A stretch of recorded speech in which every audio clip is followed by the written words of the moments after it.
Ki Hajar Dewantara itu ya membawa sistem pendidikan yang sudah ada di pesantren yang semula di desa itu kemudian dikotakan, tidak memberikan apresiasi kepada pesantren, tidak mengerti tentang dunia kepesantrenan, itu sebenarnya orang yang kehilangan akarnya. Kita tunjukkan kepada masyarakat sekaligus pengakuan dan penghargaan Mhm Nahdlatul mhm. Ulama kepada pesantren-pesantren yang selama ini sudah menjadi jangkar keislaman di Indonesia, berkontribusi untuk pendidikan di Indonesia, bahkan sekarang ini pesantren akhirnya dijadikan sebagai model kan.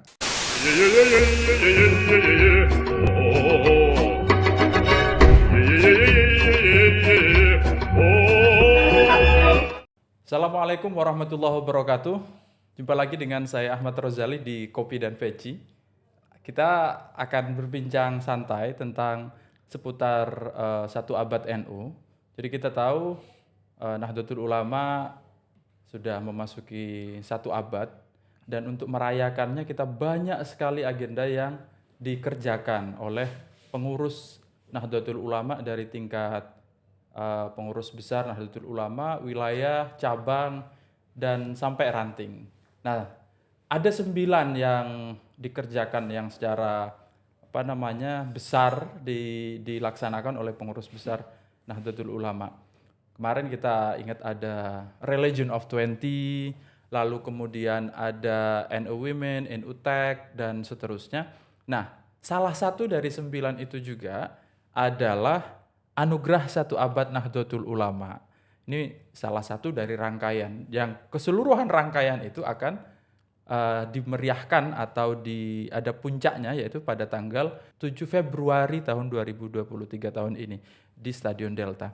Nah, sebelum kita berbicara lebih banyak tentang yang lain-lain, pada kesempatan ini kita akan fokus ngobrolin tentang agenda Anugerah Satu Abad Nahdlatul Ulama. Di studio sudah hadir Mas Rumadi Ahmad. Assalamualaikum Mas. Waalaikumsalam warahmatullahi wabarakatuh. Apa kabar Mas? Alhamdulillah, ini excited banget saya diundang Kopi dan Veci. Nah, kita sambil ngopi karena kita ngopi sambil pecian ini Mas. Nah, Mas Rumadi sendiri adalah koordinator tim panitia teknis dari agenda Anugerah Satu Abad Nahdlatul Ulama. Apa, kenapa, dan apa harapannya, dan apa fakta-fakta menarik selama persiapan ini, karena persiapannya sudah beberapa bulan ini Mas ya. Ada banyak fakta menarik setelah kita persiapkan. Ini kita akan obrolkan di sini selama beberapa menit ke depan. Mas Rum, kita mulai dari yang apanya dulu nih. Ya, dari definisinya dulu. Lughatan wastilahan. Lughatan wastilahan. Apa sih Mas agenda Anugerah Satu Abad Nahdlatul Ulama itu? Ya, latar belakangnya dulu ya. Kenapa di dalam peringatan Satu Abad Nahdlatul Ulama ini ada salah satu event itu Anugerah Satu Abad NU. Itu antara lain begini, landasan berpikirnya bahwa perjalanan NU selama kurang lebih 100 tahun ini itu melibatkan banyak sekali pihak, tokoh-tokoh, kemudian institusi yang memberikan kontribusi di dalam pengembangan Nahdlatul Ulama. Gitu. Di dalam momentum ini, Nahdlatul Ulama ingin memberikan penghargaan, sekaligus di situ ada pengakuan atas kontribusi yang diberikan baik oleh institusi maupun oleh individu-individu yang menjadi tonggak penting, ya, yang mempunyai kontribusi signifikan terhadap pengembangan Nahdlatul Ulama ini. Nah, ini merupakan hal yang sangat penting karena bagaimanapun perjalanan Nahdlatul Ulama dari waktu ke waktu, dari tahun ke tahun itu pasti dia melibatkan banyak sekali kelompok, melibatkan banyak sekali orang yang menjadi penopang tumbuh dan besarnya Nahdlatul Ulama itu. Nah, disinilah pentingnya kita memberikan rekognisi atas kontribusi, atas jerih payah dan pengorbanan yang sudah dilakukan oleh individu maupun institusi-institusi yang baik secara langsung, apakah itu merupakan individu atau institusi Nahdlatul Ulama, tapi juga institusi-institusi di luar Nahdlatul Ulama. Di luar Nahdlatul Ulama. Ya, jadi hal yang mungkin nanti akan menimbulkan penasaran banyak orang, Nahdlatul Ulama akan memberikan penghargaan kepada siapa Iya. teratas anugerah ini. Gitu. Dalam momen 1 abadnya ya. Dalam momen 1 abadnya. Dan kita sudah berproses melakukan brainstorming dengan panitia, dengan dewan juri dan lain sebagainya, yang kemudian kita sudah memutuskan beberapa kategori. Ya, itu boleh dibocorkan nggak sih, Mas? Kategorinya? Kategorinya aja ya, boleh kalau kategorinya. Bukan namanya. Bukan namanya ya, kalau namanya nanti. Jadi kalau kategorinya akhirnya diputuskan begini. Oke. Bahwa nanti ada anugerah yang diberikan kepada institusi atau tokoh dalam kategori internasional. Oke, 1 ada kategori internasional. Internasional. Jadi internasional ini diberikan pasti kepada institusi atau individu-individu yang mempunyai kontribusi besar kepada Nahdlatul Ulama, tapi bisa saja dia orang Indonesia atau institusi Indonesia, tetapi karena kategori internasional spektrumnya itu adalah global. Gitu. Jadi siapapun nanti yang mendapatkan kategori ini itu perbandingannya adalah atau spektrum yang kita gunakan adalah bukan hanya melihat orang-orang atau institusi yang ada di Indonesia, tetapi kita juga memperbandingkan melihat kontribusi institusi atau orang-orang di dalam skala global.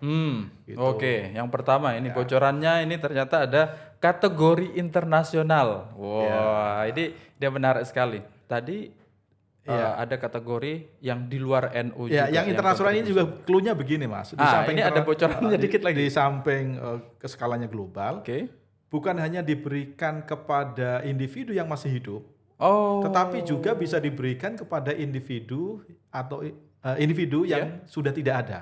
Oh gitu ya. Gitu. Jadi karena individu atau tokoh ini dipandang mempunyai kontribusi yang luar biasa terhadap Nahdlatul Ulama dalam momentum 1 abad ini, karena 1 abad kan tidak hanya menilai orang yang masih hidup, tetapi juga menilai perjalanan NU selama 100 tahun ini, titik-titik sentrum yang penting dalam skala internasional ini, kira-kira siapa yang bisa diberikan penghargaan. Ada individu, tapi juga ada institusi. Ini clue lain ya. Ada individu-individu, ada institusi. Di 1 abad ini. Di 1 abad ini. Di internasional ini. Dalam kategori internasional ini. Nah, kalau individu yang 1 abad ya susah juga, Mas. Iya, susah karena memang waktunya kan lama ya. Kemudian masukannya itu banyak sekali. Kita mempertimbangkan, menilai, perdebatan di antara dewan juri itu cukup seru untuk menentukan ini gitu. Saya dengar kayaknya sampai yang sepuh-sepuh kiai-kiai terlibat ini. Betul. Siapa Mas yang paling sepuh yang terlibat itu, Mas? Dewan juri sebagaimana sudah di SK-kan oleh PBNU. Dewan jurinya itu pertama Ki Haji Mustafa Bisri. Oh, ini udah masuk ke strukturnya. Sebentar Mas, jangan ke situ dulu. Jangan ke situ dulu. Kita ke kategorinya dulu. Kita selesaikan kategorinya. Pertama kategori internasional. Yang kedua ini kategori nasional. Ini diberikan kepada tokoh-tokoh nasional. Bisa NU, bisa di luar NU. Bisa NU, bisa di luar NU. Tetapi dia kontribusi yang dilakukan oleh tokoh ini itu mempunyai kepentingan yang sama. Kalau di luar NU itu pasti dia mempunyai kepentingan yang sama dengan Nahdlatul Ulama. Atau tokoh-tokoh ini mengartikulasikan visi dan kepentingan Nahdlatul Ulama. Baik dalam kaitan dengan kebangsaan maupun keislaman. Oh iya. Itu. Jadi itu yang tokoh nasional ya. Jadi siapa saja dengan kategori yang visinya sama dengan NU, baik kebangsaan maupun keislaman, itu berpotensi. Tentunya nama-nama besar. Nama-nama besar. Ini pasti nama-nama besar. Gitu. Nama-nama besar yang kontribusinya pasti karena nasional ya, tidak hanya diakui oleh Nahdlatul Ulama, tapi juga diakui oleh seluruh bangsa. Tetapi bagi Nahdlatul Ulama, kehadiran tokoh ini itu juga bisa memperkuat artikulasi dan visi kebangsaan, visi keislaman atau ulama gitu. Kira-kira gitu. Kira-kira gitu ya. Detailnya itu nanti. Jangan terlalu detail. Ini teaser-teaser kecil. Nah, ada internasional, ada nasional. Yang ketiga ada kategori khusus internal NU. khusus internal NU. Jadi PBNU ingin memberikan memberikan pengakuan atas kontribusi yang diberikan oleh kelompok-kelompok dalam 3 kategori di internal NU. Pertama akan ada kategori pengabdi sepanjang hayat. Pengabdi sepanjang hayat. Atau kita sebut, biasanya disebut dengan lifetime achievement. Yang ini diberikan kepada tokoh-tokoh NU yang masih ada sampai sekarang. Oh, oke. Jadi orang-orang tokoh-tokoh yang memang selama hidupnya berkontribusi penting kepada Nahdlatul Ulama dan sampai sekarang masih ada. Jadi lifetime achievement itu memang didedikasikan untuk tokoh-tokoh yang masih hidup. Gitu. Itu yang pertama. Kemudian yang kedua, ada kategori untuk pesantren yang usianya sudah di atas 1 abad. Nah, ini. Dan masih eksis sampai sekarang. Oke. Serta dia menjadi jangkar pengembangan Nahdlatul Ulama. Oke. Jadi sebelum ada lembaga pendidikan formal yang kita kenal seperti sekarang ini, lembaga pendidikan pesantren itu sering disebut sebagai lembaga pendidikan yang paling genuine di Indonesia. Berarti itu adalah, kalau singkatnya adalah institusi pesantren yang lahir sebelum 1926. Ya. Kalau tahun ini berarti 1923. Kita pakai 26 ya? Kita pakai 26 karena NU 1 abadnya kan dihitung dengan Hijriah ya. Jadi 1926, jadi pesantren-pesantren yang lahir sebelum 1926. Dan setelah kita riset, ternyata banyak sekali Mas. Banyak sekali pesantren-pesantren yang lahir, ada yang abad ke-15. Abad ke-15? Ada pesantren yang lahirnya abad ke-15. Ada yang abad ke-16, abad yang ke-17. Abad 19 banyak banget. Banyak. Yang lahir 1800-an itu setelah kita list itu banyak banget. Tapi di sini akhirnya nanti kita akan menyaring ya. Memang banyak pesantren yang lahir tua-tua, tapi apakah masih eksis sampai sekarang atau tinggal dokumen sejarah. Kalau misalnya dia masih eksis sekarang, apakah dia menjadi jangkar pengembangan Nahdlatul Ulama atau tidak? Karena tidak semua pesantren itu menjadi jangkar dari pengembangan Nahdlatul Ulama. Tapi sebagian besar, mungkin 95%, ya pesantren-pesantren ini, ya pesantren yang tua ini, itu menjadi jangkar pengembangan Nahdlatul Ulama, dan kebanyakan itu didirikan oleh para muassis Nahdlatul Ulama. Gitu. Jadi pesantren-pesantren yang didirikan oleh para muassis itu ya lahir sekitar abad ke-19 atau awal abad ke-20 gitu. Ternyata banyak sekali, dan ini menjadi sesuatu yang harus kita tunjukkan kepada masyarakat, sekaligus pengakuan dan penghargaan Nahdlatul Ulama kepada pesantren-pesantren yang selama ini sudah menjadi jangkar keislaman di Indonesia, berkontribusi untuk pendidikan di Indonesia, bahkan sekarang ini pesantren akhirnya dijadikan sebagai model kan. Kalau misalnya sekarang dalam dunia pendidikan modern ada boarding school segala macam, itu kan sebenarnya meniru model pesantren. Bahkan saya masih ingat waktu diskusi mengenai pesantren ini di kalangan Dewan Juri, itu karena saya tadi sudah kebocoran salah satu jurinya Gusmus gitu ya, saya sebutkan hasilnya. Jadi Kiai Mustafa Bisa mengatakan sebenarnya orang seperti Kiai Hajar Dewantoro itu adalah orang yang membawa sistem pendidikan pesantren yang semula dari desa ke kota. Jadi itu klaim atau benar? Saya nggak tahu. Rasionalisasinya apa kira-kira? Jadi pesantren itu kan kebanyakan di desa. Sistem pendidikan yang eksis sudah ada di desa. Kemudian filosofi pendidikan yang dikembangkan oleh Kiai Hajar Dewantoro itu dalam banyak hal itu juga meniru model yang ada di pesantren. Itu yang kemudian dianalisis oleh Gusmus bahwa sebenarnya sebenarnya Kiai Hajar Dewantoro itu membawa sistem pendidikan yang sudah ada di pesantren yang semula di desa itu kemudian dikotakan, dibawa ke kota dalam tanda petik ya. Iya, iya. Tapi kemudian itulah yang dikenal oleh Lebih populer di kalangan lebih perkotaan. populer di kalangan perkotaan, bahkan ajaran pendidikan Ki Hajar Dewantara misalnya ing ngarsa song tulodo ing madya mangun karsa tutwuri handayani itu sebagian juga diperas dari nilai-nilai yang ada di pesantren. Gitu. Kategori terakhir dari Kategori internal terakhir. NU sebelum saya masuk ke yang menarik-menarik itu. Oke, kategori terakhir itu adalah tokoh pejuang NU. Nah, itu apa itu, Mas? Nah, tokoh pejuang NU ini banyak sekali list nama-nama orang-orang yang memberikan kontribusi kepada NU, tapi nanti akhirnya akan diperas.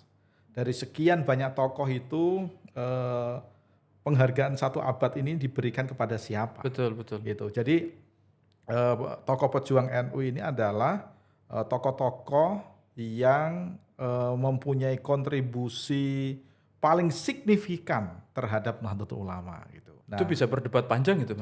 bisa berdebat panjang. Ini mudah-mudahan dalam waktu dekat segera ada keputusan soal ini. Iya, iya. Gitu. Karena ini memang sebenarnya semua punya kontribusi ya. Kita Iya. ingin memberikan penghargaan kepada semuanya. Iya, iya, iya. Kepada semua pengurus atau ulama itu pasti punya kontribusi. Kemudian ada tokoh-tokoh yang tidak kelihatan di publik, tetapi dia mempunyai kontribusi penting terhadap Nahdlatul Ulama gitu. Nah, nanti akan dikerucutkan, meskipun sekarang sebenarnya sih sudah mengerucut ya. Untuk tokoh pejuang NU ini diberikan kepada siapa. Jadi itu kira-kira Mas Rozali. Kategorisasi itu baru kategori ini. Iya. Saya pura-pura nggak tahu, Pak. Maksudnya saya juga di dalamnya ya, tapi biar menarik ini kan. Ada mekanisme yang menarik yang pernah dilakukan, Ya. yaitu selain kita menyiapkan di sini, tapi kita pernah juga membuka kemungkinan untuk masuknya usulan-usulan dari kategori itu. Memang waktu itu kami dari tim kepanitiaan difasilitasi oleh pengurus besar Nahdlatul Ulama untuk menyampaikan ini ke PW dan PCNU. Ya. Bahkan PBNU bersurat secara resmi kepada PW dan PC untuk mengusulkan institusi termasuk tokoh, kemudian pesantren sesuai dengan kategori-kategori yang kita buat ini dari daerah mereka masing-masing yang bisa diberikan penghargaan 1 abad NU. Banyak sekali yang masuk, ya usulan-usulan yang masuk ke panitia, tetapi akhirnya kami juga harus menyeleksi ya. Betul. Kami harus menyeleksi. Tetapi begini, sebenarnya kalau toh misalnya usulan-usulan dari PW, usulan dari PC itu pasti tidak semuanya bisa terakomodasi. Itu sudah pasti. Nah, mungkin nanti ke depan PWNU, PCNU itu bisa memberikan penghargaan yang sama kepada tokoh-tokoh pada level apakah provinsi atau kabupaten kota di mana PW dan PC itu ada. Iya. Mungkin saya tahu misalnya kayak PWNU Jawa Timur itu sudah mulai bergerak ke arah itu. Ya, ada konsolidasi nama-nama gitu, Mas. Konsolidasi nama-nama, ada penghargaan gitu. Tapi memang selama ini kan kita itu agak pelit ya untuk memberikan pujian atau penghargaan kepada orang atau institusi gitu. Nggak terbiasa. Nggak terbiasa kayaknya. Nah, mungkin momentum 1 abad ini bisa kita manfaatkan untuk memberikan pengakuan ya, merekognisi, kemudian memberikan apresiasi atas kontribusi banyak sekali pihak yang turut menjaga Nahdlatul Ulama, melestarikan NU, bahkan mengembangkan NU dalam berbagai sektor ya, apakah terkait dengan keorganisasian itu sendiri atau mengembangkan unit-unit ekonomi di lingkungan Nahdlatul Ulama dan lain sebagainya. Saya kira PW dan PC ke depan menurut saya penting banget untuk memberikan apresiasi seperti itu. Betul. Oke. Teman-teman, itu gambaran umum ya, gambaran besar dari apa yang kegiatan anugerah 1 abad. Nah, ini Mas, kalau kita melihat pesantren 1 abad ini menarik sekali sebenarnya ya. Indonesia itu merdeka 1945. Ya. Sementara pesantren kita itu bahkan tadi disebut itu di abad ke-14 itu sudah ada. 15 yang Di, kita di abad temukan 15 yang kita punya datanya itu ya, Ya. yang kita rekam itu datanya. Di abad 15 itu sudah ada. Nah, dan itu berlanjut ke abad 16, 17, 18, 19 itu sangat banyak sekali itu sudah. Nah, sebenarnya ini jangkar pendidikan yang paling kuat sebenarnya. Bahkan bisa kita klaim ya, itu yang menginisiasi orang-orang pinter ya, betul. yang menjadi tempat belajarnya orang-orang yang mempersiapkan kemerdekaan jangan-jangan waktu itu. Iya, saya kira nggak bisa diingkari itu Mas. Ya. Bahkan pesantren itu bukan hanya menjadi tempat orang untuk menggali ilmu keagamaan, tetapi juga menjadi pusat gerakan-gerakan sosial kemasyarakatan, termasuk tempat pahlawan nasional, tokoh-tokoh berjuang untuk kemerdekaan. Jangan lupa misalnya orang seperti Pangeran Diponegoro misalnya, Ya. Perang Jawa, awal abad ke-19, 1825 sampai 1830, itu jaringan yang digunakan oleh Pangeran Diponegoro itu ya pesantren. Gitu. Jadi pesantren-pesantren itu sebenarnya dia bukan hanya lembaga pendidikan, tetapi juga tempat untuk pengembangan basis basis gerakan sosial yang ada di dalam masyarakat. Kalau dari sisi kontribusi pesantren untuk pendidikan, saya kira tidak ada orang yang mengingkari itu. Yeah. Sebelum ada institusi-institusi pendidikan modern yang diperkenalkan oleh Eropa pada awal abad ke-20 masuk ke Indonesia misalnya, yang kemudian banyak misalnya lembaga-lembaga pendidikan Islam yang merespon, ada yang menolak, kemudian ada yang mengadaptasi, bahkan ada yang kemudian terlarut lembaga pendidikan Islam itu seperti lembaga pendidikan modern di Barat itu. Yeah. Itu hal yang sudah eksis itu kan lembaga pesantren. Dan kalau kita perhatikan memang kecenderungannya respon dunia pesantren terhadap dunia sistem pendidikan modern itu tidak tunggal. Responnya macam-macam. Ada model respon seperti misalnya di Sumatera Barat, misalnya ada sistem pendidikan surau. Gitu. Nah di Sumatera Barat itu kecenderungannya ketika mendapatkan wawasan mengenai lembaga pendidikan modern, itu banyak lembaga pendidikan surau keagamaan itu yang kemudian sepenuhnya mengambil model pendidikan Eropa. Ada sistem kelas. Gitu. Jadi semua lembaga pendidikan itu menjadi sistem kelas. Gitu. Ya tentu ada kelebihan, ada kekurangannya. Tapi pesantren-pesantren di Jawa itu agak resisten terhadap modernisasi sistem pendidikan. Bahkan misalnya ya, ketika diperkenalkan bagaimana mengajar dengan papan tulis dan kapur, ya, itu enggak semua pesantren menerima. Di awalnya Karena begini perdebatannya, kalau Anda menulis dengan kapur di papan tulis, kemudian Anda menulis Bismillahirrahmanirrahim, kemudian kapurnya itu Anda hapus, dan akhirnya bekas kapurnya itu jatuh ke lantai. Masya Allah. Itu sampai ke situ perdebatan mengenai salah satu aspek dari modernisasi pendidikan. Itu tuh modernisasi yang paling sederhana ya. Tapi sampai ke situ perdebatannya. Kalau sekarang misalnya menggunakan spidol mungkin nggak ada perdebatan itu. Kalau dulu kan hanya ada kapur. Berarti kalau dipakai spidol penghapusnya ini harus dihormati karena sisa tulisan Allah itu ada di situ.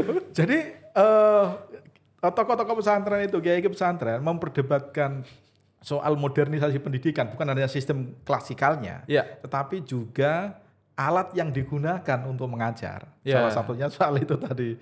Tetapi pelan-pelan kan akhirnya akhirnya diterima. Tetapi penerimaannya itu melalui proses yang tidak mudah. Gitu. Kita kan kalau sekarang kan kita melihat semua pesantren sudah menerima itu. Semua sekarang sudah menerima. Tapi kalau yang saya ingat itu Mas, penerimaan itu yang cukup fenomenal. Saya baca di Kiai Wahid yang celana. Yang celana. Belum lagi soal laki-laki dan perempuan. Laki-laki dan perempuan. Itu gimana itu Mas? Saya nggak terlalu clear itu perdebatan waktu itulah ya. Ya kalau ini kan isu yang agak krusial ya, misalnya apakah boleh misalnya siswa laki-laki dan siswa perempuan itu berada dalam satu Ruangan. majelis, dalam satu Satu ruangan majelis belajar ya. bersama. Kebanyakan pesantren kan masih nggak Masih menerima nggak ini, nggak menerima. nggak menerima. Heeh. Kemudian soal gurunya misalnya, apakah guru laki-laki, kiai yang laki-laki itu bisa nggak dia mengajar Ngajar di di hadapan perempuan. perempuan atau Ya, sebaliknya sebaliknya. yang ustadzah yang Ustazah. perempuan ngajar di tempat laki-laki. Jadi isu-isu seperti Ya, ya. itu menjadi bagian dari pergulatan modernisasi pendidikan di pesantren. Meskipun kalau kita lihat sekarang sudah jauh lebih cair ya. Ya masih ada misalnya pesantren yang memisahkan laki-laki secara ketat Ya, ya. ya. Tapi juga ada pesantren yang dia membuka lembaga pendidikan formal dan siswa laki-laki dan perempuan dia boleh belajar bersama di Ya, dalam ya, kelas ya, ya, gitu. Sekarang sudah jauh lebih apa namanya? Jauh lebih cair pilihan-pilihannya. Tetapi itu sepenuhnya apa namanya? Sepenuhnya adalah otonomi dari kiainya, Ya, otonomi ya. dari pesantren termasuk di dalam menentukan kurikulumnya. Betul, betul, Gitu. betul, betul, betul. Kalau kurikulum dalam dunia modern kan harus ditulis ini mata pelajaran apa, buku sumbernya apa, metode penyampaiannya apa itu. Tapi kalau pesantren kurikulumnya itu kan kiainya itu sendiri. Kiainya itu Ya, sendiri. kiai mau mengajarkan apa itu semuanya ada di kepala kiai. Iya, gitu. iya, iya, iya, iya, iya. Yang Mm-mm. yang akhirnya ketika datang ahli-ahli pendidikan modern ditanya kiai-kiainya ditanya, "Kiai ini kurikulumnya apa pembelajaran di pesantren?" Kiainya juga bingung kurikulum apa ya gitu. Tapi begitu ditanya, "Kiai punya perencanaan nggak yang direncanakan mau diajarkan ke santrinya apa?" Ya punya. Ah. Saya akan mengajarkan kitab ini, saya akan mengajarkan kitab ini. Ya itu kalau mau ditulis oleh ahli-ahli pendidikan itulah yang namanya kurikulum gitu kan. Iya, iya, iya, iya. Cuman selama ini kan kurikulumnya ada di kepala kiai kan, Dan tidak tertuliskan nggak sebagai tertulis, gitu. strategi perencanaan. Gitu. Ya, ya, ya, ya. Ini menarik ya. Nah, Mas, ini kalau kita kan sudah melihat banyaknya pesantren dari abad ke-15, 16 itu ya. Nah, ini kan apa namanya? Kita sering bilang bahwa pesantren atau NU secara umum sampai hari ini itu masih berkembang, Mas ya. Setuju Iya. Mas itu, Mas?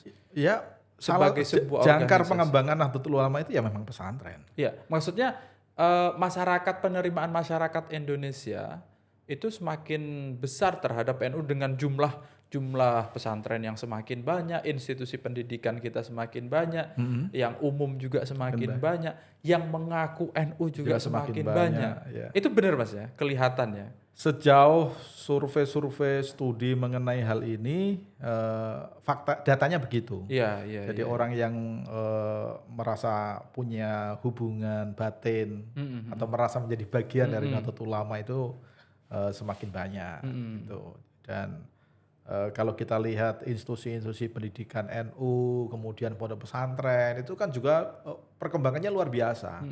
Bahkan kalau misalnya apa namanya keberhasilan seorang santri di mata kiainya itu salah satu ukurannya itu kan apakah santri ini bisa membuat pesantren baru enggak di tempat dia mengabdi. Dan itu berkembang terus-menerus kan dari waktu ke waktu. Iya. Pesantren-pesantren besar itu banyak punya cabang misalnya. Punya cabang dan bukan hanya itu Mas, kalau kita perhatikan pesantren besar itu di samping dia berjejaring melalui alumni-alumninya, kebanyakan pesantren-pesantren itu juga berjejaring melalui hubungan kekeluargaan, saling mengambil menantu, si A menantunya si ini, dan itu menjadi jejaring yang sangat kuat. Termasuk kemarin waktu kita mendiskusikan mengenai pesantren-pesantren tua yang akan kita beri apresiasi ini, sebagian besar itu mempunyai relasi-relasi begitu, relasi guru dulu kiai ini berguru ke pesantren ini, kemudian mengembangkan pesantren ini dan seterusnya itu kan akhirnya kemudian membentuk sanad keilmuan. Dan sanad keilmuan itu menjadi sesuatu yang sangat penting di lingkungan Nahdlatul Ulama.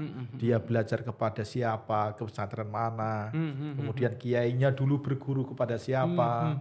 Meskipun misalnya kita tidak pernah berguru kepada kiai tertentu misalnya, tetapi karena kiai itu kita berguru kepada muridnya, jadi kiai itu kita merasa menjadi muridnya juga. Jadi ada hubungan-hubungan ada hubungan-hubungan yang kadang-kadang sulit untuk dijelaskan relasi antara kiai dan santri ini. Iya, iya, iya. Santri itu meskipun dia sudah menjadi kiai di tempat yang lain, di mata terhadap kiainya itu dia tetap santri, dia merasa santri gitu. Iya, Itu iya, yang iya. mungkin tidak ada di dalam dunia pendidikan modern gitu ya. Iya, iya, iya, iya. Jadi nilai-nilai itu yang mau ditiru agak susah memang. Iya, itu Kalau tidak ada roh kepesantrenan gitu. mungkin di tempat lain kan nggak ada tradisi membacakan Fatihah gurunya. Iya. Itu penting itu. Iya. Iya. Kita mau ngaji itu harus kirim Fatihah dulu kepada mu'alif kitabnya, Apalagi kepada gurunya. saya juga tak praktekkan tuh Mas, kalau baca buku filsafat tuh, terus kalau misalnya susah mahamnya tak bacain Fatihah itu. Nggak peduli sih agamanya apa ya. Siapa itu? Kayaknya dia kontribusinya banyak ini. Pokoknya tak bacain Fatihah. Ya, ini menarik. Kalau saya refleksi misalnya pondok saya Suci, Mbak Usolihin Gresik itu. Oke. Kiai saya itu pondok lama itu sampai 20 tahun di ini Langitan. Jadi saya merasa kepada Langitan itu nyantri juga. Betul gitu. Dan itu hampir semuanya kan begitu kan? Iya. Melingkar begitu. Jadi itu yang kemudian membuat bukan hanya sanad keilmuan tetapi juga menjadi jejaring keulamaan. Gitu. Jejaring keulamaan, dan Nahdlatul Ulama itu kan dibentuk dengan kayak gitu itu. Dengan jaringan model seperti itu, bukan hanya model jaringan dohir gini, tapi juga model jaringan batin yang dibentuk melalui sanad tadi itu. Ya, bahkan kita kalau bilang sama santri itu langsung bisa tos lah ya kira-kira ya. Iya, bisa tos. Nah itulah yang kayak gitu tuh Mas. NU perlu memberikan penghargaan kepada institusi ini.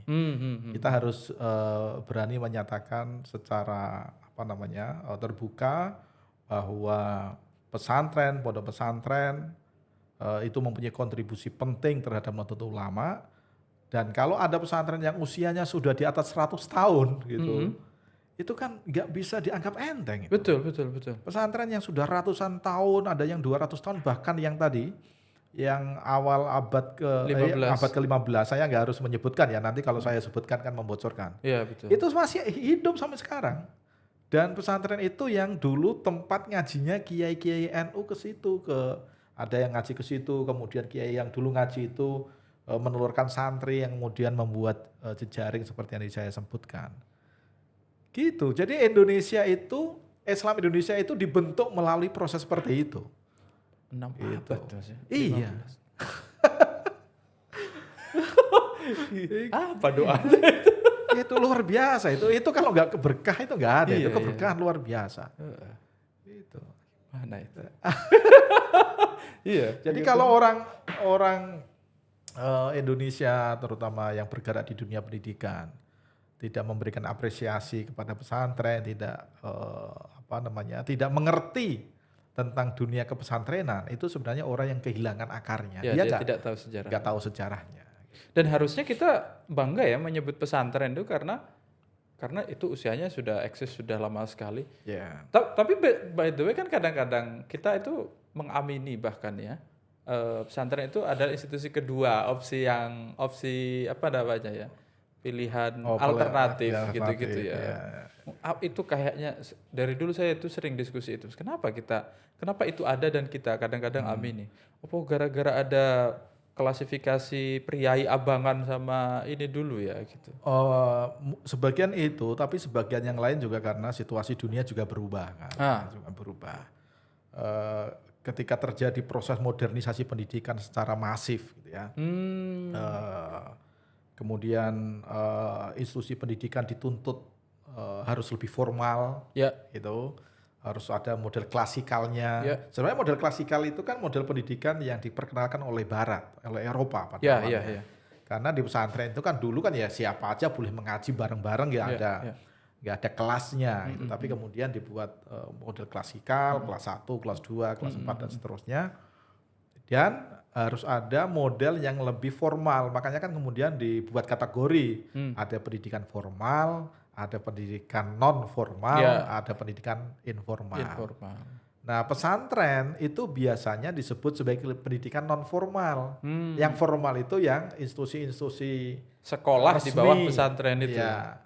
Itu responnya, nanti itu bentuk responnya. Tetapi sekolah yang formal yang resmi itu yang bisa mengeluarkan ijazah dan Ya. ijazahnya bisa dipakai untuk menaikkan mobilitas vertikal seseorang Ya. gitu. Nah, pesantren kan bukan itu yang dicari. Ya. Orang belajar di pesantren dulu kan wes pokoknya saya ngaji, mendapatkan berkah dari kiainya, nanti soal hidup, soal rezeki itu dari mana itu Allah yang ngatur gitu. Nah, karena perkembangan dunia ini kan akhirnya, wah kalau pesantren tidak merespon perkembangan ini, lama-lama pesantren bisa habis ini. Ya, ya, ya. Karena tuntutan dunia sudah berubah. Tidak relevan ya. Tidak relevan, dianggap tidak relevan. Masih ada orang yang berminat ke pesantren, tetapi lama-lama pesantren itu akan seperti apa ya? Ya masih ada mungkin santrinya, tetapi nggak banyak. Dia hanya orang-orang yang misalnya tidak bisa menempuh pendidikan formal atau dia tidak punya cukup uang, akhirnya dia belajarnya di pesantren yang dianggap lebih murah. Nah, akhirnya kan pesantren membuat respon, salah satu respon yang dilakukan oleh pesantren ya membuat lembaga-lembaga pendidikan formal tetapi dia di bawah institusi pesantren. Jadi kalau pagi misalnya santrinya bisa sekolah formal, nanti kalau sore atau malam dia tetap masih bisa ngaji ke kiainya. Ya. Misalnya. Itu kan bentuk respon belakangan yang sekarang kita lihat model respon seperti itu semakin banyak di pesantren. Jadi sebenarnya di satu sisi pesantren ingin tetap eksis dengan jati diri kepesantrenannya, di sisi yang lain dia tidak ingin ketinggalan dengan arus baru dunia pendidikan. Ya. Oke. Baik, terakhir Mas. Oke. Ini agenda kita kan tinggal tanggal 31 Januari. Ya, insya Allah tinggal 31 Januari nanti penghargaan ini diberikan. Relatif berarti sekitar 20 hari lagi. Ya, 19-20 hari lagi. Kita persiapannya sudah sampai mana ini Mas? Ini kalau siapa-siapa yang diberikan penghargaan, saya bisa katakan 99% sudah selesai. Oke. Siap. Dewan juri sudah bekerja, asisten dewan juri sudah bekerja, kami dari tim yang mengorkestrasi ini juga sudah bekerja. Nah sekarang tinggal tahap persiapan malam anugerahnya. Malam anugerahnya. Gitu. Nah jadi hari-hari ini memang kita sedang koordinasi untuk mempersiapkan malam anugerah itu. Oke.